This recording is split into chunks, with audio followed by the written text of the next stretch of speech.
اعوذ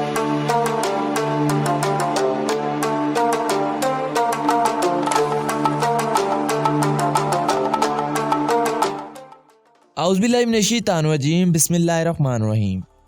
السلام علیکم دوستو، آپ دیکھ رہی ہیں توقیر ٹی وی۔ محترم ناظرین گرامی، آج ہماری منزل روس میں واقع ایک انتہائی خوبصورت ریاست ساکھا ہے۔ آج ہم آپ کو ساکھا کے بارے میں حیران کن حقائق کے ساتھ ساتھ چند ایسی معلومات سے آگاہی بھی دیں گے جن سے یقیناً آپ تمام دوست لاعلم ہوں گے۔ دوستو، ساکھا روس کی رقبے کے لحاظ سے سب سے بڑی ریاست ہے۔ اس ریاست میں پاکستان جیسے 4 بڑے ممالک اور پورا بھارت سما سکتا ہے۔ ساکھا دنیا کا ٹھنڈا ترین مقام ہے۔ اگر یہ ملک ہوتا تو دنیا کے 10 بڑے ممالک میں شامل ہوتا۔ سردیوں میں یہاں درجہ حرارت 52 ڈگری سینٹی گریڈ تک چلا جاتا ہے۔ یہ ریاست شمال مشرقی سائبیریا کے علاقے میں موجود ہے۔ یہاں دنیا کے 10 بڑے دریا بھی موجود ہیں۔ ساکھا کو 1922 میں جمہوریہ کا درجہ دیا گیا۔ اس وقت ساکھا روس کی سب سے بڑی ریاست ہے۔ یہ ریاست اتنی بڑی ہے کہ یہاں 3 مختلف ٹائم زونز موجود ہیں۔ ساکھا کو یکوتیا کے نام سے بھی جانا جاتا ہے، جو کہ اس ریاست کا قدیم نام ہے۔ یکتسک کو اس ریاست کے دارالحکومت اور سب سے بڑے شہر کا اعزاز بھی حاصل ہے۔ انتہائی ٹھنڈے مقام ہونے، برفیلے اور دشوار راستوں کی وجہ سے یہ ریاست صحت کے لیے مقبولیت نہیں رکھتی۔ یہاں صحیح سڑکوں کے نظام کے نہ ہونے کی وجہ سے یہاں زیادہ تر سفر گھوڑوں اور کھچروں پر کیا جاتا ہے۔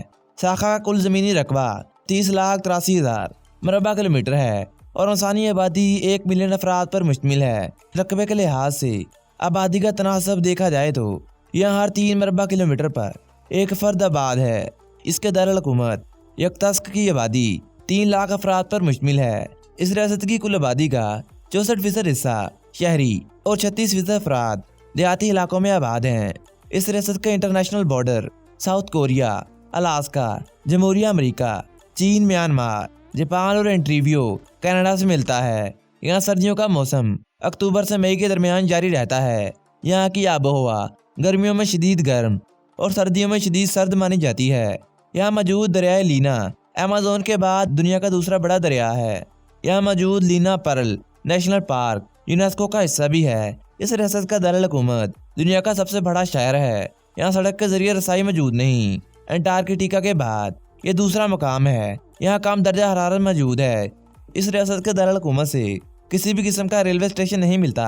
دوستو، قدرتی وسائل کے لحاظ سے اس علاقے کو دنیا کے امیر ترین مقامات میں شمار کیا جاتا ہے۔ یکوتیا نسل کے لوگ یہاں زیادہ تر آباد ہیں۔ یہ لوگ ماضی میں چھوٹے چھوٹے گھروں میں رہتے تھے اور شکار کر کے اپنا گزر بسر کیا کرتے تھے۔ یہ لوگ زیادہ تر ترک نسل سے تعلق رکھتے ہیں۔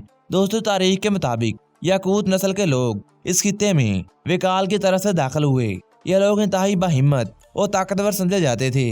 مویشی اور گھوڑے پالنا ان لوگوں کا پیشہ ہوا کرتا تھا۔ 17ویں صدی میں روسی نسل کے لوگ یہاں پہنچے تو یہاں کے رہائشی یاکوت نسل کے لوگوں نے ان کا متحد ہو کر مقابلہ کیا، لیکن انہیں شکست کا سامنا کرنا پڑا۔ اس کی بڑی وجہ ان لوگوں کے پاس دور حاضر کے جدید ہتھیار کا نہ ہونا تھا۔ یہاں قبضہ کرنے کے بعد روسی جنگجو آگے مغرب کی طرف بڑھ گئے۔ اس کے بعد روس نے یہاں اپنے قیدیوں کو سزا کے طور پر بھیجنا شروع کیا، کیونکہ یہ علاقہ دنیا سے دور ایک الگ مقام تھا۔ 1922 میں روس نے ساکھا کو جمہوریہ کا درجہ دیا۔ دوستو، 1921 سے 1923 کے درمیان یہ علاقہ روسی خانہ جنگی کے دوران سفید روسیوں کے زیر اثر تھا۔ اسی دوران بولشوک ریڈ آرمی نے یہ تمام علاقہ واپس حاصل کرنے کے لیے یہاں پر حملہ کیا۔ دوستو، اسٹالن کے دور میں یہاں پورے روس سے مزدوروں کو لایا جاتا تھا، جنہیں کان کنی معدنیات اور دیگر مقاصد کے لیے یہاں استعمال کیا جاتا تھا۔ دوستو، سوویت یونین کے خاتمے کے بعد 1922 میں یکوتیا کو ساکھا کا نام دیا گیا۔ یہ ریاست سال میں 9 سے 10 مہینے برف سے ڈھکی رہتی ہے۔ دوستو، نیو سائبیرین جزائر اس ریاست کا حصہ ہیں۔ دوستو، کینیڈا کے شمال مغربی حصے سے الگ ہونے کے بعد یہ ریاست دنیا کی سب سے بڑی جمہوریہ بن گئی۔ دوستو، ساکھا لیچن کے علاقے میں قطبی ہرن کے لیے پوری دنیا میں مشہور ہے اور یہاں پر ٹیگا جنگلات ریاست کے 47% حصے پر محیط ہیں۔ اس ریاست کا 30% حصہ میدانی ہے۔ یہاں دنیا کے خطرناک ترین پہاڑ بھی موجود ہیں۔ اس علاقے میں کچھ ایسے پہاڑ بھی موجود ہیں جہاں آج تک کسی انسان نے قدم نہیں رکھا۔ یہاں پر سب سے اونچی چوٹی کی اونچائی 10,000 فٹ سے زائد ہے۔ اس ریاست میں 8 لاکھ سے زائد جھیلیں بھی موجود ہیں۔ یہاں بارش بہت ہی کم ہوتی ہے